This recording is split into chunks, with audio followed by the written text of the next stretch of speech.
We are on our way to Homestead.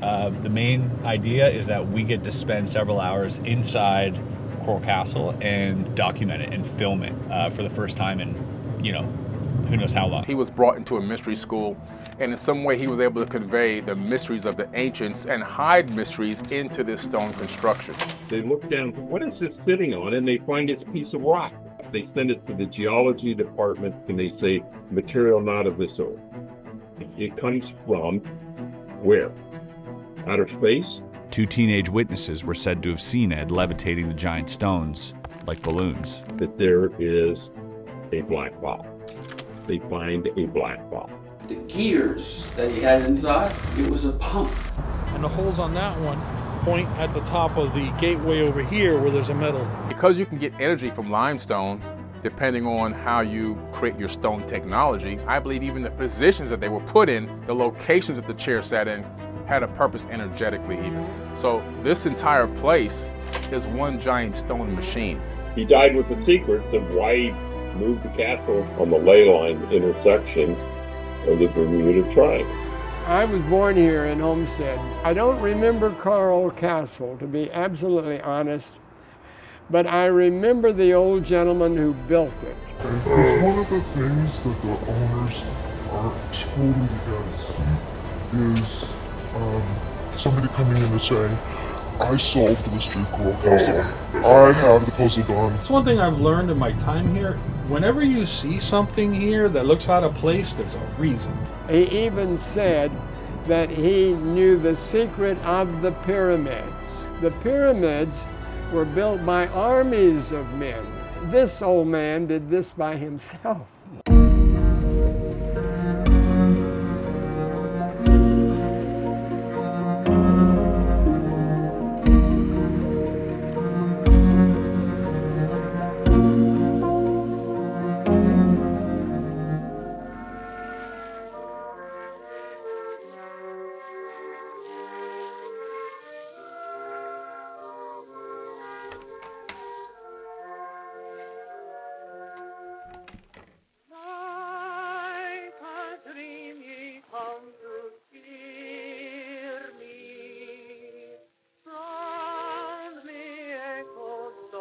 What's this?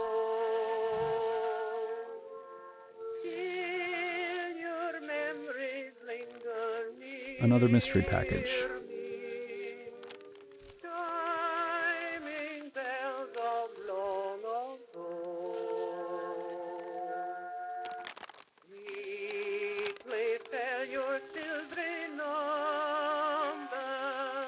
Coral Castle. I've heard of this place.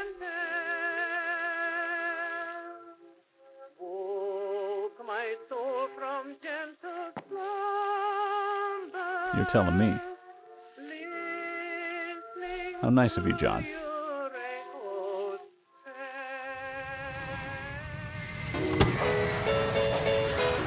Let me dream that you're mine again for just one dance. So let my blue heart pretend I'm just a fool and I can't get over you. So let me dream. I see they spared no expense on this room. I know you remember what we used to have. You wanna prove that? I mean, I guess it isn't that bad.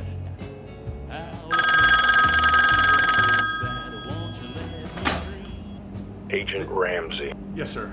are you settled in? Yes, sir. Good. How's the room? No, sir, it's everything I hope for. Use this time to really let go. Will do, sir. I mean it. Thank you.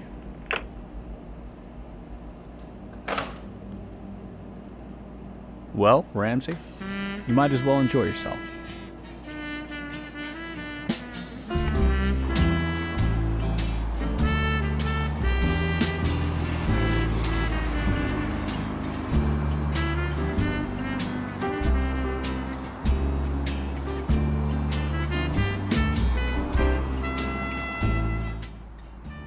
All right, time to sit back and see what this Coral Castle business is all about.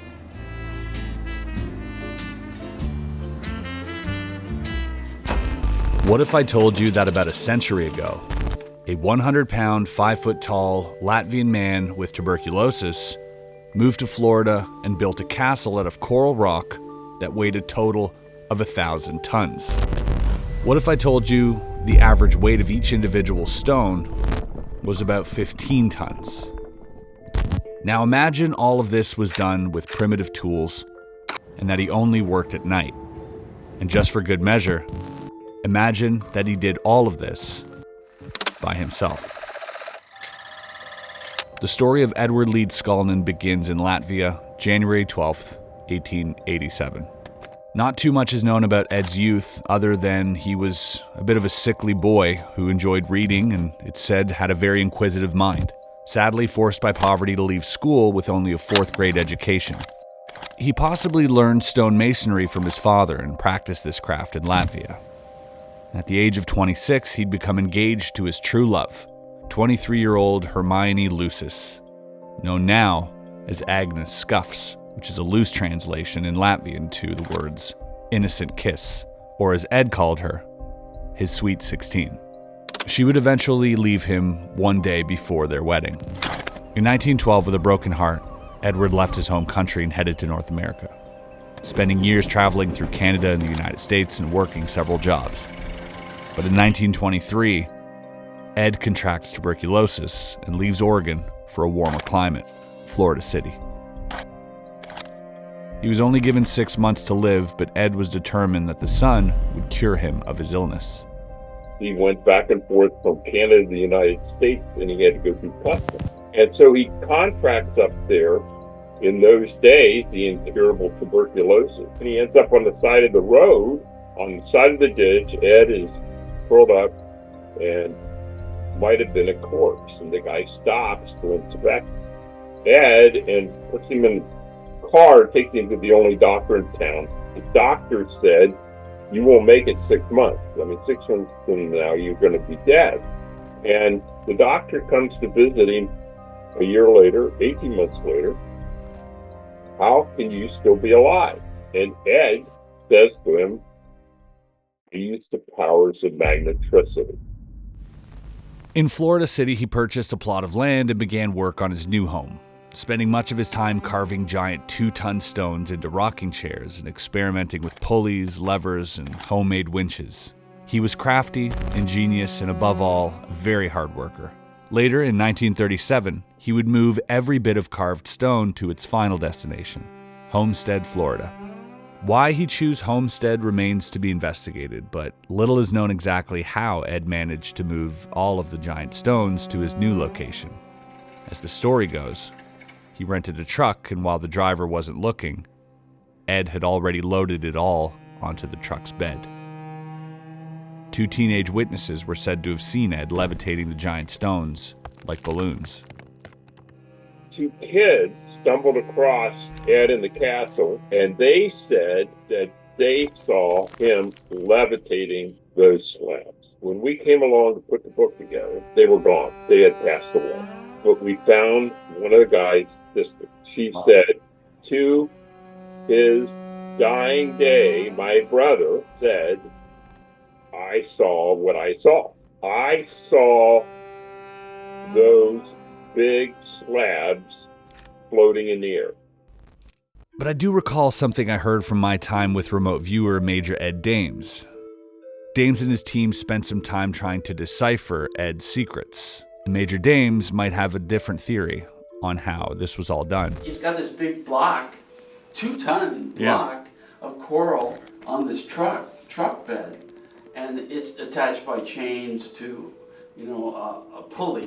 This is how he did it when the neighbors weren't watching. He had a big crane on wheels. He would push this crane over here and hook up that to the winch, to this right here. And over here is a counterbalance. He had these big canvas bags. Now, you notice everybody's curious about the gears that he had inside. It was a pump. So he would pump water into these big ass bags with that pump fill the bag up until it became counterbalanced this rock, and wheel that over there, put it in place. If it wasn't correct, put a little more water in here, lift it up again, fix it, drop it back down. And I was thinking, geez, sonics like the Tibetans may have used, all those kind of, it was that simple.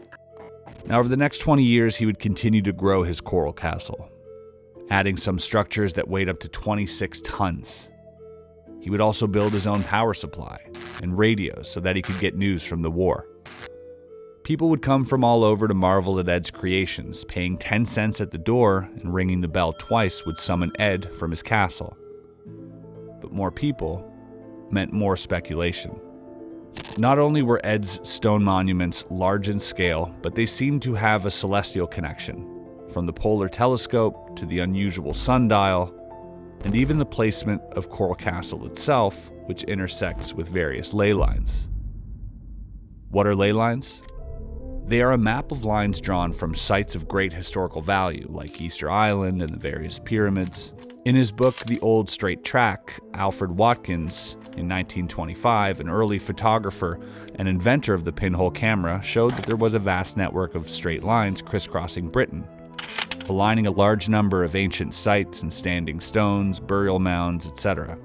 He also suggested there were such ley lines in other parts of the world.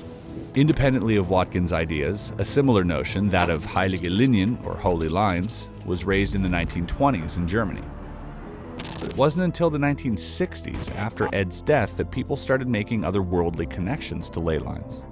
Some believe these lines show us an invisible power grid, where one could harness the natural magnetism of the earth in order to levitate stones, which would help explain some of the other mysteries around the world. Is this why Ed chose Homestead?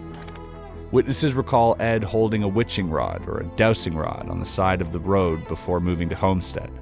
When asked what he was looking for, Ed said, "When I know it, I'll find it." But this theory of magnetic lines becomes all too real of an idea when you consider Ed's fascination with magnetic current, even going so far as to publish his work on the subject, challenging modern science by proposing a theory that magnetic charge was everywhere, but would flow through objects differently, that a certain metal was not in itself magnetic, but that the material was made in a way that allowed the magnetic current of the Earth to flow through it easier. Basically saying that protons and electrons didn't exist and he would replace them with positive and negative particles of magnetism. Now, it's important to note that this work on magnetism isn't widely accepted, mainly because his work is rather hard to decipher. Either way, this was all enough to pique my curiosity. We are on our way to Homestead. The main idea is that we get to spend several hours inside Coral Castle and document it and film it for the first time in, who knows how long. So, don't know if we're supposed to wait.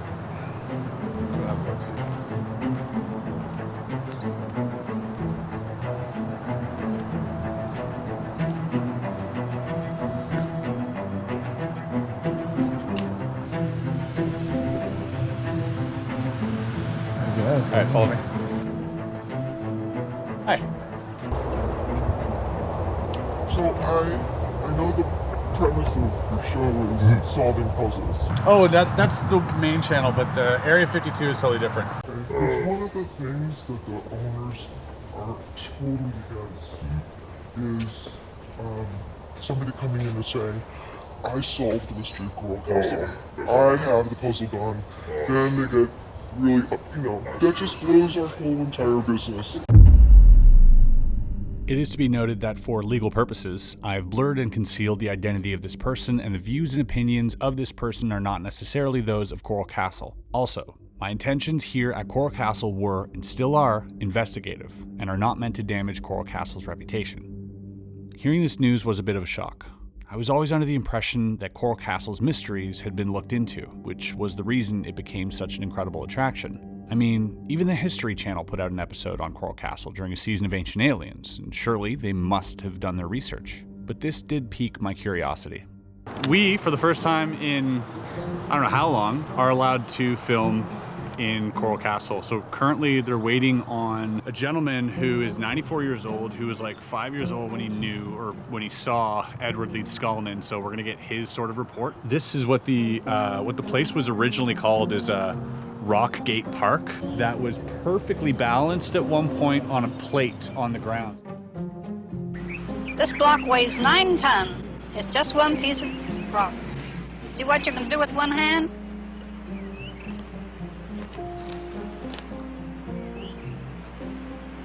It would just, a kid could push that door and it would swing open and swing shut. Now, after Ed passed away, that door stopped working. And by then, Coral Castle's on the National Historic Register. Somehow they networked to the University of Florida Engineering Department. Can you come down here and take a look at this? They come down and they pull it apart and they find it's sitting on a Ford Model A truck axle. Now it took 7 guys and a big crane, and the crane is bending to pull this huge slab back up. It took an entire team to try and balance this rock the way that Ed originally had it, and they couldn't balance it as well as he did by himself. When they took this down, they tried to fix it, right? At one point, And they it was had never the same. and they could never do it like he did it. No. Even with modern technology. That happens, I believe, sometime in the 80s. So you figure from 1930 something thereabouts to the 1980s, it was as he designed it, and it worked. The first realization was that he found the exact perfect center of this massive block. The second thing they look at is there is a very carefully drilled hole up through the middle of it. Now that hole is still there, and they're looking at it. This is in the 1970s, saying there is no way anybody could drill that perfect and that straight a hole, balancing as it does, unless you had a laser beam. How did he do it? They're looking at this axle, and it's sitting on this coral rock, which is really brittle, the weight of which is on this one axle. It would have just ground that coral, which is all there is down there. It would have grounded into sand. They look down, what is this sitting on? And they find it's a piece of rock, and you can see it. They have it under glass in the museum right here at the castle. They send it to the geology department. So the story goes, the University of Florida, they have it for about 3 weeks. They send it back and they say, material not of this earth. It comes from where? Outer space? What about that disc they found? You know anything about that? Is that the one that was under holding Correct. that up? Yeah.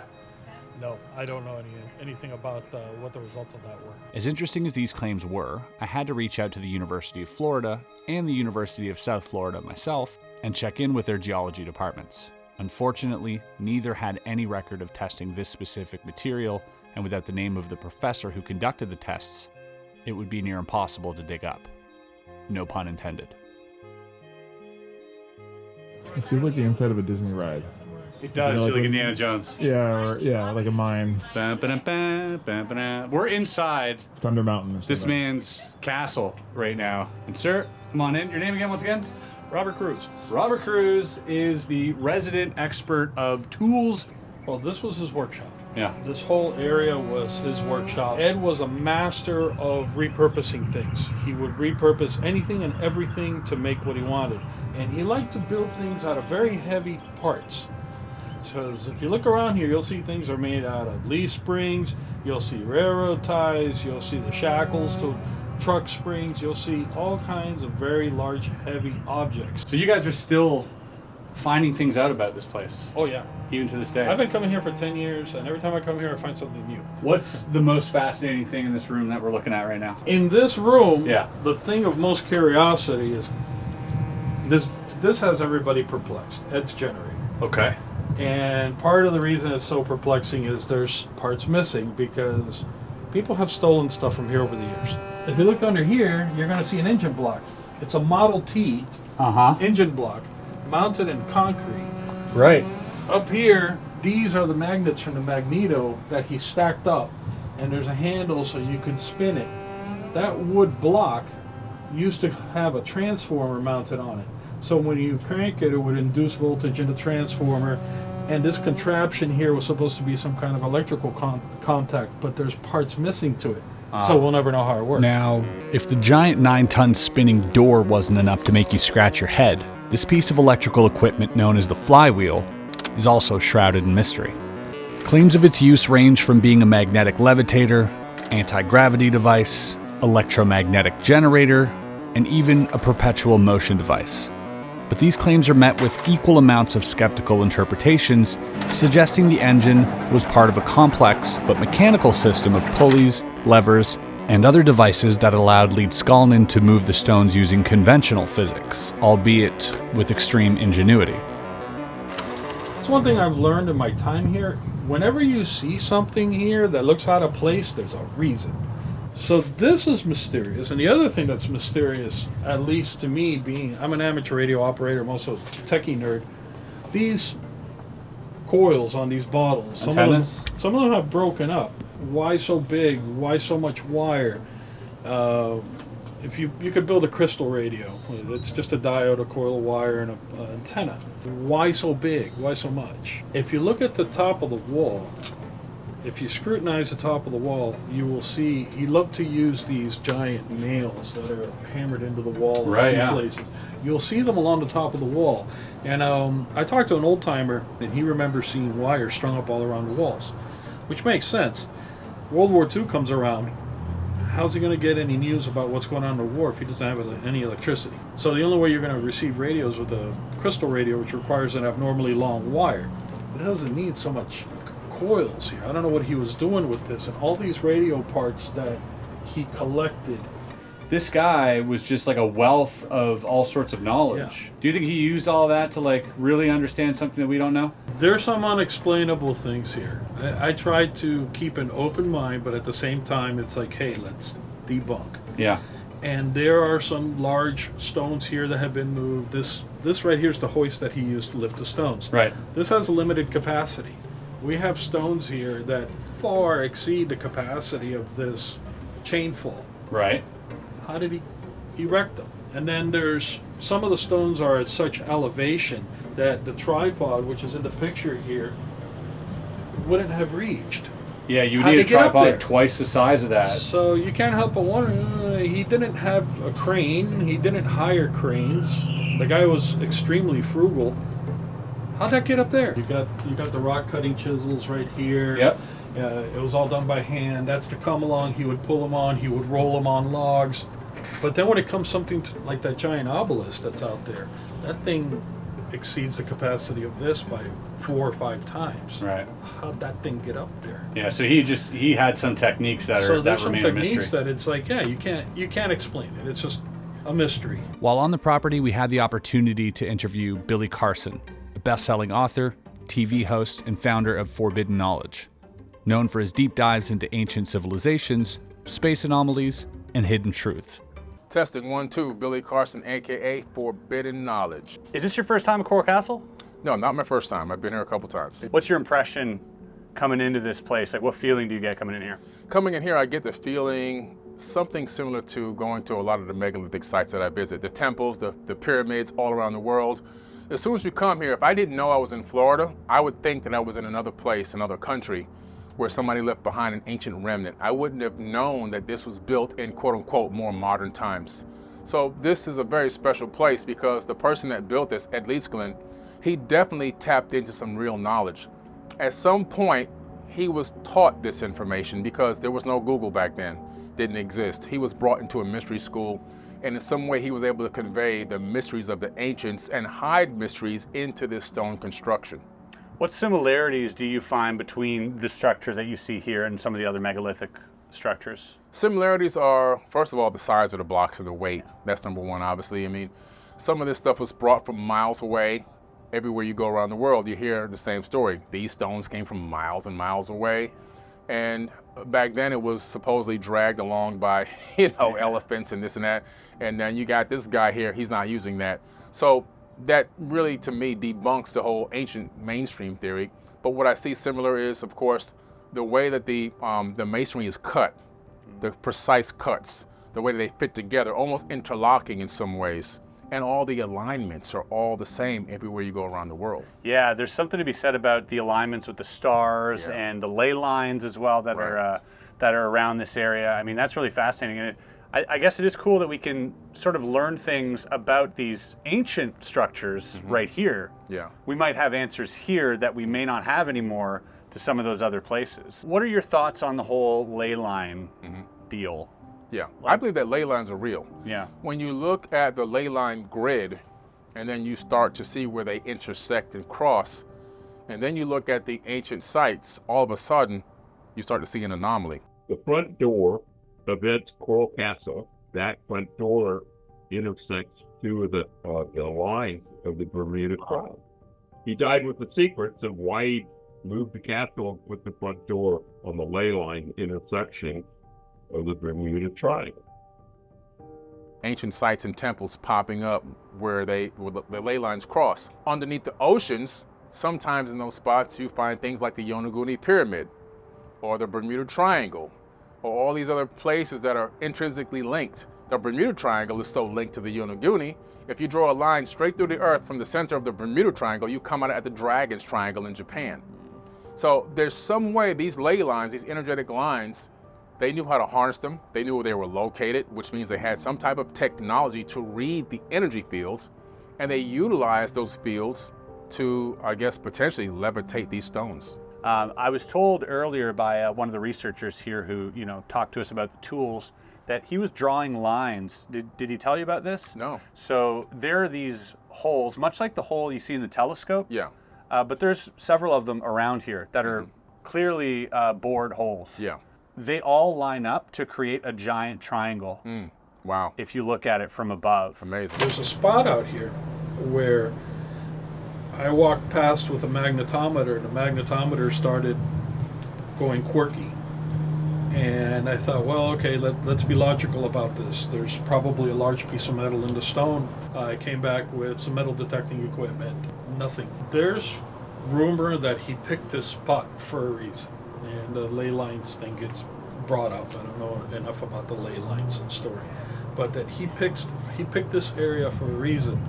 And when you get into that area where the magnetometer goes bonkers, it's like, okay, there's something odd here. The spot I was telling you about, by the way, with the magnetometer? Yeah, right around here? Right around here. So at first I thought, well, there's something in here. Yeah. And I scanned this whole thing. The only bit of metal that this whole thing has is this little notch right here for the shadow on the sundial. There's nothing else. But right through here, there's, I don't know what the deal is. Yeah. Is this like dead center? That's a good question. Hadn't thought about that. Kind of feels like it might be. Yeah. Be around here somewhere. Building is situated right on the cardinal points, accurately lined up with the cardinal points, and he's got this sighting system with there's holes through the walls, there's a hole in the ground, there's different things that give you a triangle. Once you have that triangle, Pythagorean theorem, you could locate anything within that space. So you got some of these boreholes in here? Oh yeah. I came here with a bunch of laser pointers, and I just for fun poked them in there because I'm like, this sticks out. Notice everything here is at a 90 of everything else. Everything's very square. Right. Why is this here? And when I put the laser pointer on it, it pointed over to where the holes are on that one. And the holes on that one point at the top of the gateway over here where there's a metal. So you think perfectly? Yes. So it's triangle. So it's a 90-degree triangle. Best educated guess. Why does he have these holes? Oh, you got to line things up. And being that he did work as a stone. Yeah, but why line things up here like this? Like why particularly? I don't know why he was so obsessed with having it lined up to the cardinal points. Yeah, kind of useless to all of us just enjoying it. Right. And so what makes it really fascinating is like there was a meaning here, even though I might not understand it. He understood it for some reason. It was valuable to him, enough for him to take time and to make sure everything was placed. It wouldn't change the attraction value if the building was crooked on the property. That's correct. But he had to have it lined up with the cardinal points. And no one could call you on that. No, nobody would care. If this was all crooked and you just said to yourself, oh no, it's all lined up, I wouldn't question that. Right. But the fact that it is lined up is just shows you that he was on to something that I don't know, There's that we don't something to understand. his lining up. You do think there is some type of connection between ancient geometry, sacred geometry? Oh, yeah. There definitely is a sacred geometrical connection here. The way this place is laid out, everything has a purpose. Nothing was put here just for, hey, decoration, or I think it would look good here. Not even the rocking chairs were put there just for fun. Everything had a specific purpose and a specific meaning. Because you can get energy from limestone, depending on how you create your stone technology, I believe even the positions that they were put in, the locations that the chair sat in, had a purpose energetically even. So this entire place is one giant stone machine. If you look behind us here, this is a well right here. There's water down there. How he knew there was water down here is the same way that Ed found this place. So he would use what was called dowsing rods. Dowsing rods are simple tools, traditionally made from metal or wood, used for centuries in the practice of dowsing. This is a method believed to detect underground water, minerals, or other hidden substances. The rods, usually L-shaped, are held loosely in both hands, and practitioners claim they move or cross when they encounter the desired object or energy.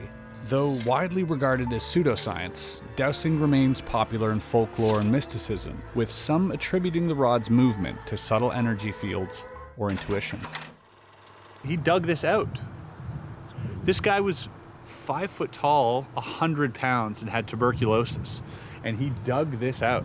Like, look at the size of this hole. This is insane. This is where he would bathe. He would come down, and you could either go underneath or you could climb over. That's why the rockets went out like that.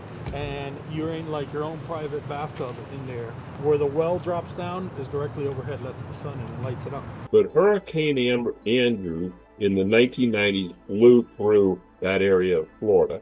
But it didn't destroy Ed's castle. It was the only thing in Homestead that didn't blow away. The National Guard comes in, and they set up base around Ed's castle. In the middle of the castle with this divining rod that you were talking about, Ed carves down through coral rock that's underneath the castle, gets all the way to a spring. Now, how do you know the spring was there? Divining rod, fresh water in South Florida, that's like gold, right? And he found it. He built steps. He carved steps, and it goes all the way down to this day. You can see where the water is, and the steps go way down. And this guy with a third grade education from Riga, Latvia, is building an electrical power plant that he cranks by hand.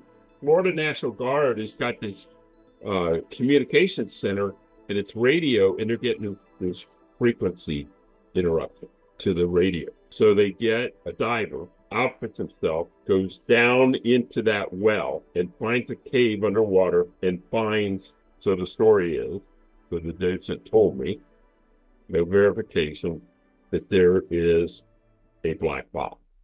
They find a black box. The black box at Coral Castle. Now, this thing is a mystery.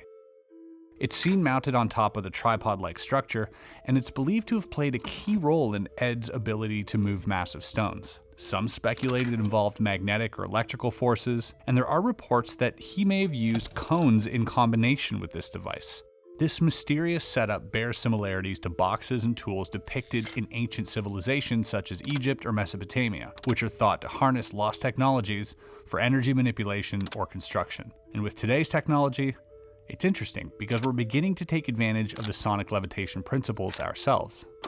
I'll demonstrate. All right, so this is a little setup that we put together that uses sound waves to make things float. It's called an acoustic levitation device. It works by blasting sound waves at a specific frequency that create pressure points in the air. These points can hold up small objects, like these lightweight bits I'm about to show you. So when you push these sound waves together in just the right way, they create areas where the air pressure is so strong that it counteracts gravity, creating a standing wave, and keeping these objects suspended midair. Now this works for small objects and lightweight stuff. The sound waves can handle that. But if you're wondering whether this could make like a car or a couch or even a giant stone float with sound, that's where things get tricky. The amount of sound power you'd need to lift something heavy would be so intense, it'd be like a mini earthquake. I mean, it's possible in theory, but in practice, the sound would just be way too loud. It would be damaging. Everything has meaning. A lot of the meaning that this park holds eludes us to this day. We don't know. Like, there are symbols here that you might see throughout, like Masonic symbolism, like the Freemasons. There's like this 6-pointed star, and it's in this well over here. It's in all these different places. That shows up. There's also interplanetary symbols, larger than life, maybe extraterrestrial vibe about this place, and that's just part of the mystery. It's like so many different things. It's really hard to pinpoint any answers, and I think that's why, you know, it's such a special place. These are all chairs that he built. He built these chairs for the children, but that big one, the big uncomfortable one, that was for his mother-in-law. and that's real. It's short in distance where your butt rests. It's straight up. It's not comfortable at all. All these other chairs would rock, by the way, back in the day. Maybe not anymore, but they would all rock, except that one. So, and then obviously Edward's throne was here. That was where he would sit. I don't know why he would be sitting up there, but you know, this is the kind of person he is, a mysterious guy. Do you ever think we'll live to see the day where the secrets are uncovered? I think we will. I think we're getting very, very close to those days. That time period is coming. We're the people now in this era that are supposed to really unfold the information, unfold the knowledge, break through, and begin to take our energies and put it into experiments based on what we've witnessed and seen here, collecting the data from places like the Coral Castle, and then reproducing those in laboratories. Now, next up on the tour, they had us do something called energy testing. Do the energy testing with anybody because it's, you know, you have to be bigger than your ego to understand what I'm talking about. Have I done the energy testing with you? Yes, but it didn't work. It didn't work for you. I'm here for the energy. Yes. Okay, so Yes. So right now you're going to take your strongest arm. You're going to take this. You're going to put it down to the side of his arm, and you're going to resist. Okay. So hold your breath. Be really. Go ahead. Pull. Are you pulling as hard as you can? Mm-hmm. This is not for you. This is for you to know what it takes to prevent or. Understood. If you're really not trying, I'm going to be mad at you. I am trying. This, when you do it this time, you're not going to have to use it. So I'm going to take this. I'm going to put this here, and now you're going to do the same thing. You're going to put your arms up, and you're not going to let her put your arm down to your side. Okay. Go ahead. Okay, stop. Yeah, I didn't feel the difference. Okay, there's a marked difference. Yeah. So don't think of her, think of Ed. Ed is the one who put this together. Okay, her, go like, ahead, I'm the try. third person. Are you doing it hard? Try with 2 hands. Okay, stop. Okay, go ahead. Try again. Go ahead, try to resist. I'm not looking. Oh my God. I'm not looking. Okay, what happened? You feel it inside. It's not her. Yeah. It's Ed. So this is, you're being affected by positive and negative. This is not the only spot that does it. I guess they forgot the part about me being a professional magician for most of my life. This pseudoscience / magic trick is known as applied kinesiology. I just want to show you energy testing and how really simple it is. We'll call it AK for short. AK is like the illusion of science. Spleen, stomach, liver, gallbladder, pancreas, intestines. You can go in priority mode. Imagine you're standing there, arm outstretched, and a practitioner presses down to test your muscle strength. Based on whether your arm resists or gives way, they claim to diagnose anything from food sensitivities to organ imbalances, or in this case, where it was debunked by James Randi, the sudden strength given to you from holding a crystal. Yeah. No, can you feel the difference? Absolutely, I mean, I can feel it, but you can quite feel it. rigid. Ladies and gentlemen, and Susie and Fiona, what you chose as the crystal is actually rat poison. All I can say is that rat poison must be good for Fiona. Oh, God, I shall take some every day then. This sounds interesting until you realize that the real trick isn't in your muscles, but in how they're pushing. And I'm just going to go up like this. I don't have to touch you at all. I'm going to use one finger. I really tried. Here's where the illusion comes in. You see, the direction and the force of the push can easily manipulate the outcome. If they push straight down, you can pretty well resist the force. But if the same force is applied inwards, Suddenly, it might seem like you've lost your strength. But that's not because your body's health has miraculously declined in a split second. I really tried. It's simple biomechanics. The angle of the force changes the mechanical advantage, not your nutritional needs. The whole thing feels a bit like a parlor trick, dressed up as a diagnostic tool. And much like any well-done illusion, it's easy to believe when you don't know what's going on behind the scenes. Is there any world where we can go upstairs? Is that possible? We can ask. To visit, and they rang the door. You come downstairs, and we'll give you a tour. Wow. Wow. I haven't been up here in a little while now. And then his bed is just a plank of wood hanging from the ceiling, so This not is terribly it? comfortable. That's Ed's bed. It's so tiny. Yeah, exactly. But he was only 5 feet tall, so. Yeah. And then there was a mechanism, and it's not part of it anymore. But he We could hoist lift it it out of up. the way to get it out of the way during the day. To get it out of the way. This chair, made out of old bicycle parts, is a nice little a chair to relax in. And I had a girl, when I first started guiding him, a girl brought me up and she says, "This is where he time traveled. Like, he would sit there, it would spin really fast, and that's how we would time travel." And I thought, yes. of This course. is his actual height, right? This is about 5 feet tall. It's just a little bit, not the thing. So there's better ones, though. So this right here, It's a very small man. very tiny man. Big ideas. Now I'm going to show you something really cool. Okay. This 610-5195. Mm-hmm. They say that that's the secret code of Coral Castle, and those numbers unlock the mysteries of the Coral Castle. 610-5195. And I watched a YouTube video one day that went on for like an hour, talking about how you derive these numbers, and now this reveals the secret of the Coral Castle. Or maybe it was the number of his naturalization certificate. I guess we'll never know. Eds Sundial is the only one that they know of that tells time in 3 different ways. It tells you the time of day, the month of the year, and the season. Eds Sundial is pretty unique. This type of sundial is known as an equatorial sundial. In this design, the sundial's face is aligned with the Earth's equator, and a gnomon, which is the part that casts the shadow, is set parallel to the Earth's rotational axis. This allows the sundial to track the sun's movement more consistently throughout the year. What's interesting and rare about this sundial is that it doesn't only track the time of day, but it also tracks the longest and shortest days of the year, the summer and winter solstices. Just another example of Ed going above and beyond. Over here, also another one of the most fascinating parts is this obelisk. So if you look at, you see this hole through here. It points directly into these crosshairs. And so at night, if you stare through this into the crosshairs, you will see Polaris, the North Star, in one of those 4 quadrants.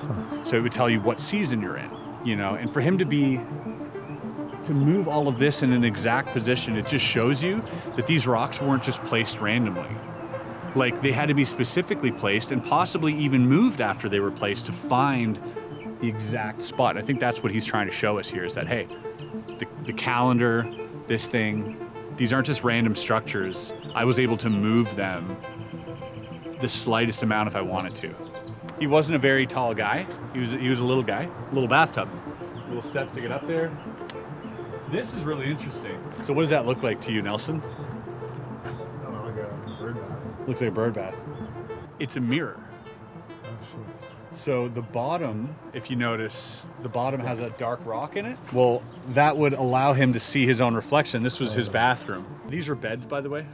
Oh, for the baby. Yeah, Kids. the baby, the crib. He was planning on having his family live here. This here was for punishing if the children were being scolded. So although Ed was a brilliant self-taught engineer, he did have some interesting takes when it came to family life. This was quoted during his tour. "I believe in good behavior, and if one forsakes it, one must be punished. My repentance corner, however, is not just for misbehaved children. There's a place for Sweet 16 if she sasses me back. Heads are placed in the openings and I lock them in with a block of wood. An hour of my counseling in that position would straighten anybody out." Which is why during the tour they tend to focus a little more on his engineering marvels. Again, different era, different time. And speaking of a different era, it was finally time to sit down with one of the last remaining people to have ever met Ed Leedskalnin. 94-year-old Charles Caron. Are we on? We are on. All right. Well, I'm delighted to meet you. Oh, likewise. What a pleasure. I was born here in Homestead, lived here for 3 years, and I remember, I don't remember Carl Castle, to be absolutely honest, but I remember the old gentleman who built it. Homestead, as I recall, had only one two-story building, and it was a brown wood frame, unpainted building, and then on the second floor was the office of Dr. Hartman. That was the doctor who delivered me and my dad's best friend.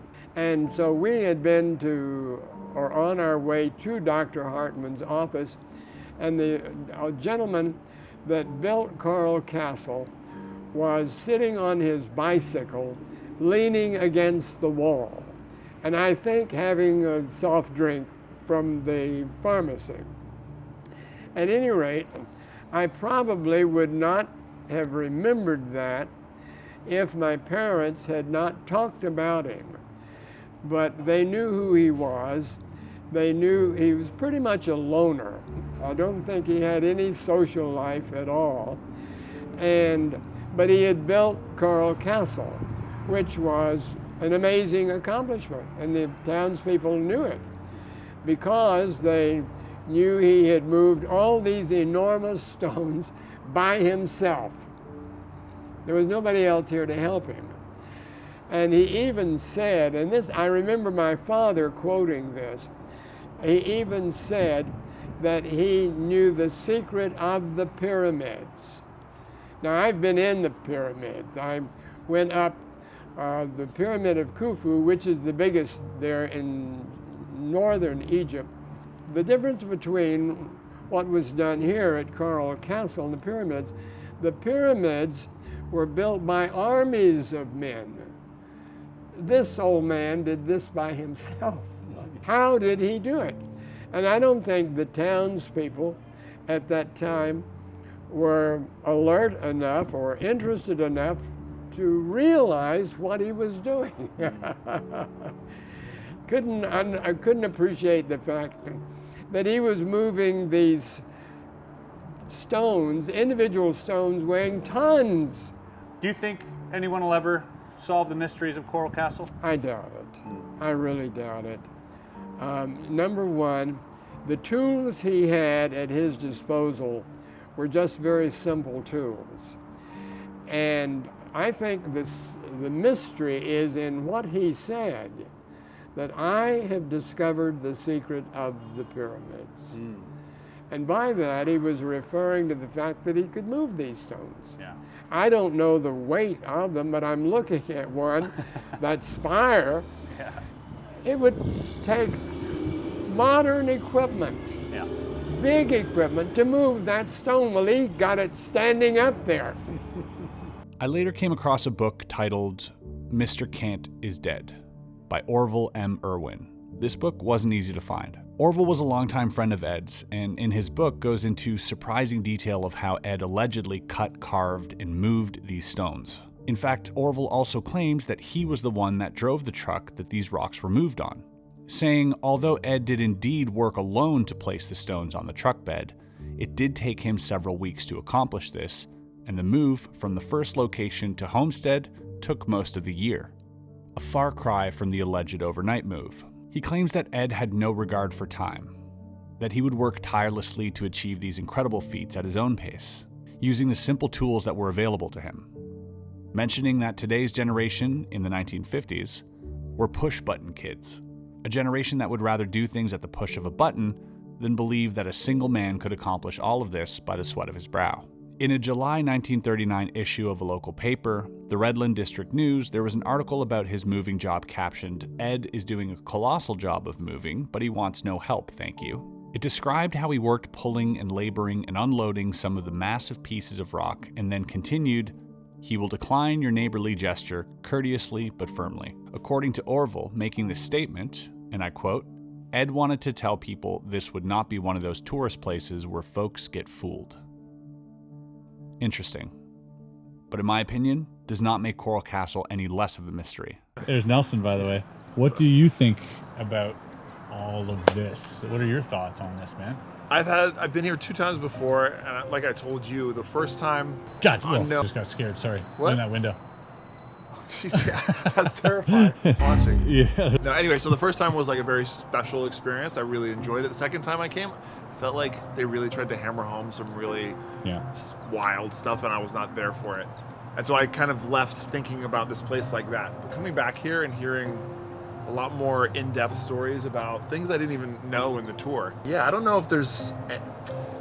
It's clear that there's some things that he probably just did through manual labor. He was just a smart guy, had the tools, made the tools.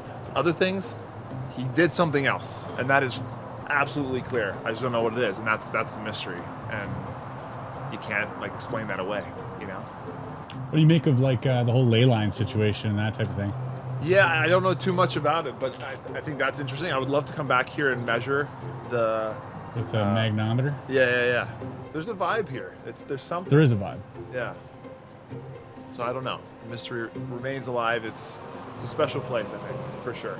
Obviously, if you guys are in the area of Homestead or Florida, Miami for that, it's like an hour drive from Miami, 45 minutes, an hour drive. I definitely recommend coming here and doing the tour because there's some really interesting facts. And there is a sense of magic and wonder, and I think they just want to kind of preserve that here, which I understand. I don't think the goal here is to really figure out how or why everything was done. I think the goal is to give people a little bit of something to ponder. In a day and age when we have all the answers, there might be something here that we don't have an answer for. And I think that's why this place exists, and I think it's there to sort of remind us of that. So it's a really cool place. I do remember that he came to America and he was in love, and his fiancée never came to the States. Right. She rejected him at that point, and he built this for her. This is a little castle that he went to all that effort trying to impress her to come to the U.S. and come to Florida, but she never did. So he apparently lived and died a lonely, lonely old man. But he left something that's permanent. Yeah. And that's what impresses me. Yeah, a shrine of some sort. Exactly. With a story. This place has heart. This place has soul. And it is this human element meeting with the spiritual element, that he had ability and wisdom and understanding that goes a little beyond the human understanding. But the two came together in a very wonderful way to create Coral Castle.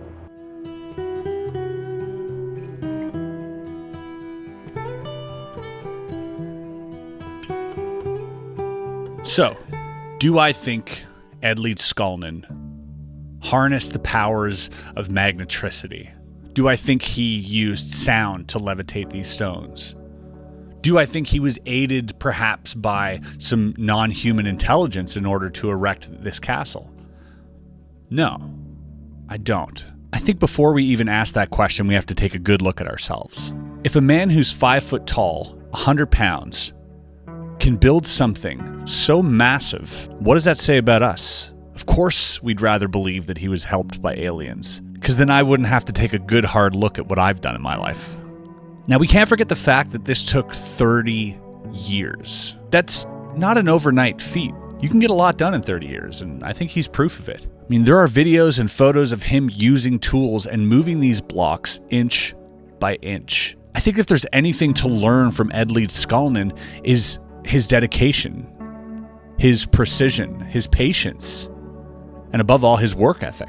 You know, I came into this investigation wondering if somehow this American Stonehenge would unlock some of the mysteries held in Egypt. And for me, I think they did. If this one man, this one tiny person, can do all of this, then what can 100,000 people do in a lifetime? Echoing the words of Orville, you know, in the 1950s, he labeled the children as a push-button generation. Now, that's the generation of, like, my parents or my grandparents, and I don't consider them lazy, but perhaps their parents did, and their grandparents even more so. I think as time progressed, life's gotten a lot easier. And I think the further we move away from the origin of Coral Castle, the more impossible it's going to be to believe that someone did this with their hands. But I think the more important question isn't how. I think the more important question that might make us think a little bit more is why? Why go through all the trouble to move your castle to a different location that's been set on these ley lines? Why line it up to the cardinal points? Why the celestial connection? Was he just a fan of mystery? We know that he was a romantic. Perhaps he wanted to instill some of that romance into the people visiting Coral Castle. Everyone who visited Ed's place left with a feeling of wonder. And maybe that finally gave Ed some purpose. As a magician, I can relate to that. I can relate to instilling wonder in others and how addictive that can be. Does Ed possess some type of knowledge that the average human doesn't? I think so. Is it paranormal? Probably not. But has he made the world a more mysterious and amazing and wonderful place? I mean, that goes without saying. Coral Castle is an amazing place regardless of the trickery or the smoke and mirrors. Take it for what it is. It shows how much one simple soul can accomplish on this earth if he or she decides to dedicate their life to it. I think that's one of the most inspiring things. Much more inspiring to me than harnessing some foreign energy. But I definitely want to know your thoughts in the comments below. Have you visited Coral Castle? And after watching this investigation, what do you think? Your guess is as good as mine. I'd love to hear your thoughts. And if you did enjoy this content, I do want to encourage you to head over to our Patreon. For $5 a month, which is the price of a coffee, we're giving you hours and hours and hours of extra content. Uncut interviews from this investigation include Rusty McClure, Billy Carson, and Mr. Karn. Past investigations are there, and you have access to the entire archive if you sign up. And not only that, you'll also get access to our top secret section in our Discord, where we have Q&As, movie nights, and sneak peeks into future investigations. I want to personally thank some of the patrons, or interns as we call them, that have helped me amass all the data I needed for this investigation. Thank you to Infinius, Mixmage, Artemis Moon, Tess, Countryside Limbo, and Picture a Secret Tunnel. You guys have helped make this investigation what it is, and I appreciate you. And if you want to find out how you can help out on the next investigation, head over to Patreon. Thank you so much for watching. We'll see you on the next investigation. Peace.